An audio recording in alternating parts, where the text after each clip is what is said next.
Ciência e Fé, um programa que traz para você esse lado da ciência e o lado da fé e a união das duas, o que uma pode ajudar a outra. E hoje nós temos aqui uma pessoa especial que vai estar falando da psicoteologia, um assunto super novo. Daqui a pouco a gente volta.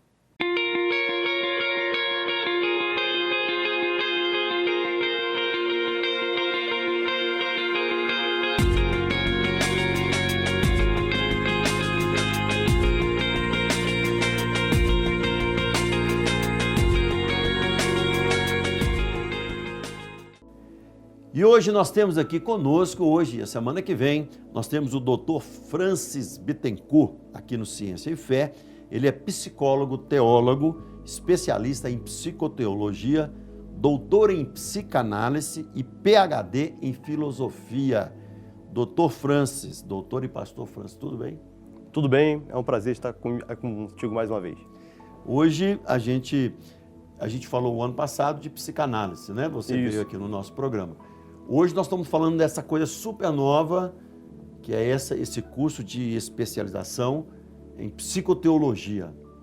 Você está dando esse curso, tem sido bom? Isso, esse curso de psicoteologia, ele é algo que é novo aqui no Brasil, já é bastante conhecido, difundido nos Estados Unidos, mas aqui é uma coisa nova realmente. E ele surgiu de uma necessidade que veio dentro do campo religioso, do campo teológico, do campo eclesiástico, de causar um discernimento maior entre as questões de ordem espiritual e as questões de ordem natural, psicológicas.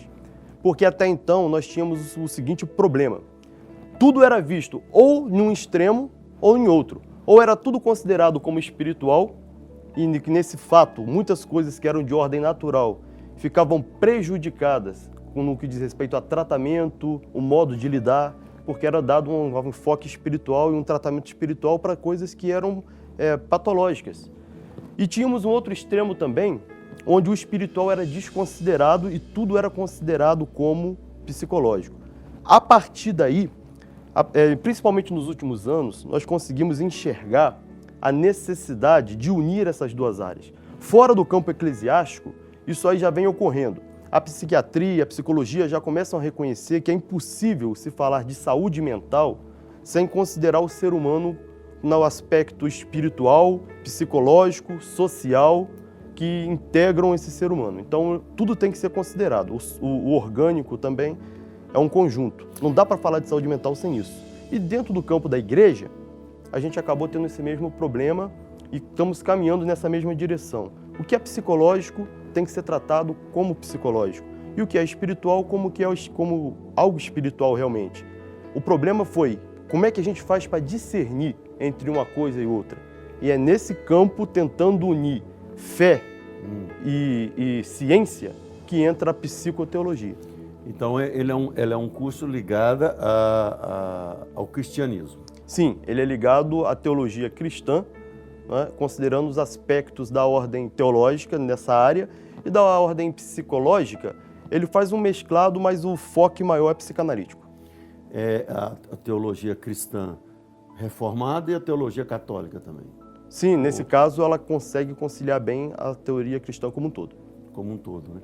Quer dizer que o sacerdote budista, ele teria que... Porque a teologia é ligada ao estudo do cristianismo, né? Isso. Estudo de Deus. Isso. O budista, se ele quisesse ser um psicanalista, ele teria que fazer o curso normal de psicanálise. Sim. Não de psicoteologia. Exato. Porque por ele também ser um sacerdote e tal. Então, esse caso está ligado ao sacerdote católico e aos pastores evangélicos. Exato. De psicoteologia. Exato. É o seguinte, pastor Silvério, nós temos a psicanálise como uma ferramenta utilizada no meio não religioso, tem a sua formação específica dada pelas sociedades psicanalíticas, e isso é para qualquer indivíduo. Então, qualquer pessoa precisa fazer esse curso de psicanálise para ser psicanalista, qualquer um. Agora, quando a gente parte para o campo da psicoteologia, nós não estamos tratando de uma profissão. ele não é um curso profissionalizante, ele é um curso ministerial.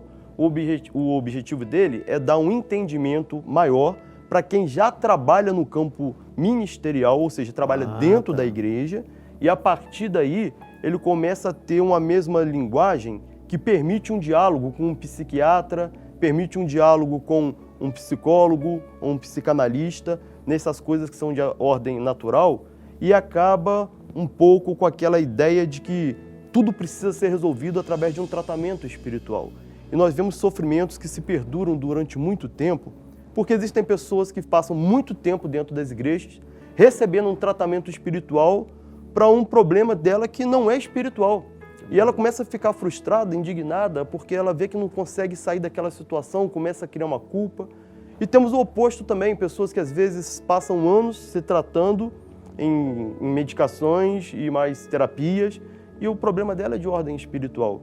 Então esse entendimento é que o curso visa dar às pessoas que o fazem. Não é profissionalizante, ele é ministerial para ser uma ferramenta para dentro das igrejas. Eu tenho certeza que as pessoas vão te perguntar isso. Você tem um sacerdote católico, um padre, e você tem um pastor. Se eles fizerem um curso de psicoteologia, eles podem atender como terapeuta, como psicólogo? Esse material que ele vai adquirir, essa ferramenta que ele vai estar adquirindo, vai ajudá-lo dentro do gabinete pastoral, né? Tanto do padre quanto do pastor evangélico. Eles vão utilizar isso já no trabalho que eles já fazem, porém agora com um entendimento a mais, com uma ferramenta a mais. Mas ele não pode entrar numa clínica de terapeutas e ser um daqueles terapeutas? Não. Ele não é um profissional do campo de terapia. De psicologia, né? É muito interessante, porque você vai ter uma procura grande aí, principalmente de pastores, né? Sim. O objetivo é ajudá-los realmente nesse trabalho de aconselhamento pastoral. Um teólogo também que fez um curso de teologia, ele pode fazer a psicoteologia como especialização. Exato. A intenção dela entrando no Brasil é como uma especialização da teologia. Entretanto, ela não está restrita a quem tem uma formação teológica, porque dentro das igrejas nós temos pessoas que são habilitadas pela própria igreja a trabalhar com curas da alma, com cura interior, e essas pessoas não necessariamente passaram por uma formação teológica ou às vezes até não têm uma nomeação pastoral, mas são as pessoas que trabalham com isso nas igrejas. Com a recomendação dos seus pastores, tais pessoas podem fazer também esse curso sem problema algum. Você está transformando em matéria e em curso uma coisa que já acontece naturalmente nas igrejas. Já acontece naturalmente. Nas igrejas evangélicas, com seus conselheiros, o aconselhamento cristão, né? Exato. Já acontece isso. Já acontece na prática essa psicoteologia. Já acontece. Nós estamos dando um upgrade no conteúdo que está sendo aplicado dentro desses aconselhamentos. Trazer, aprofundar mais, estudar as bases da psique nas linhas de Freud, de Jung. Acredito que vocês vão entrar um pouco nisso, juntamente com a Bíblia, fazendo aí um link, né? Exatamente isso. Nós, na verdade, vamos comprovar que muitas das teorias levantadas pelos grandes pensadores da psique, principalmente do campo da psicanálise, muitas dessas teorias, elas já existiam implícitas nos textos bíblicos.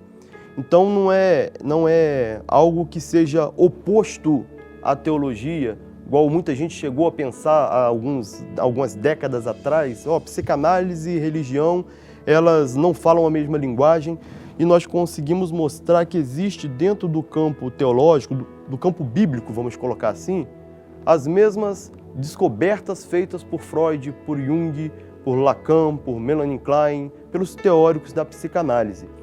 O que a gente mantém dentro da diferenciação entre psicanálise e a teologia é a questão de que a psicoteologia, né, a psicanálise, a teologia puramente, elas começam a concordar nesses pontos que elas têm em comum e preservar aquilo que as separam e as divergem. Por exemplo, a questão que a psicanálise traz quanto ao regime castrense, que às vezes a religião impõe às pessoas, isso aí continua sendo mantido. Isso aí não é alterado, né? A valorização superegóica que vem de um regime religioso também é considerado da mesma forma. Mas existem pontos em comum, como, por exemplo, se você olhar a teoria freudiana, você vai enxergar que ela fala sobre pulsão. E ela considera, pulsão é aquela energia psíquica vital, né? Que faz com que o indivíduo conduza a sua vida com base nela, né? É um combustível que ele tem para motivar as suas ações. E uma dessas pulsões que Freud coloca na sua teoria é a pulsão sexual. Mais tarde veio Adler colocando a pulsão de poder como sendo uma outra pulsão vital. Depois Nietzsche também falou, né? Também falou alguma coisa sobre a vontade de poder. E depois veio Jung, juntando as duas teorias, quando ele cria a teoria dos opostos. E ele coloca amor e poder como coisas opostas, como sendo duas faces de uma mesma moeda, que é a libido. Então você vê que a teoria psicanalítica, ela traz a pulsão de amor no sentido erótico, e o poder como as principais motivadoras das ações humanas. Quando você pega a Bíblia, você olha em Gênesis, após a criação do homem, a primeira vez que Deus se dirige a ele foi dizendo: crescei, multiplicai e enchei a terra.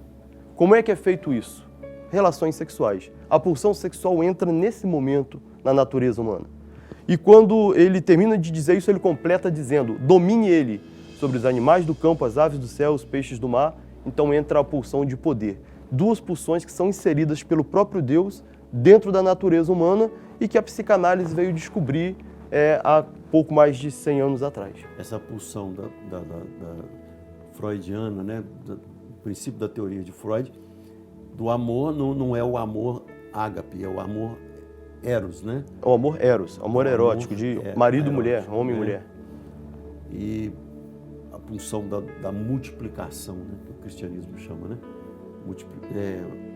Você vai multiplicar sobre a terra e vai dominar. Quer dizer, poder e sexo junto. Exatamente. Que a gente vê em Gênesis. A psicologia vai lá e pinça o poder, pinça o sexo, e estuda separadamente, depois une. Exatamente. As duas o que coisas. Que acontece? A psicologia foi buscar isso no estudo do próprio homem. Ela não se reportou à Bíblia para isso. Ela, em análise do próprio homem, achou esses elementos lá. Mas na Bíblia isso já estava escrito há bastante tempo antes. E a psicoteologia vai fazer a elaboração desses fatos, né?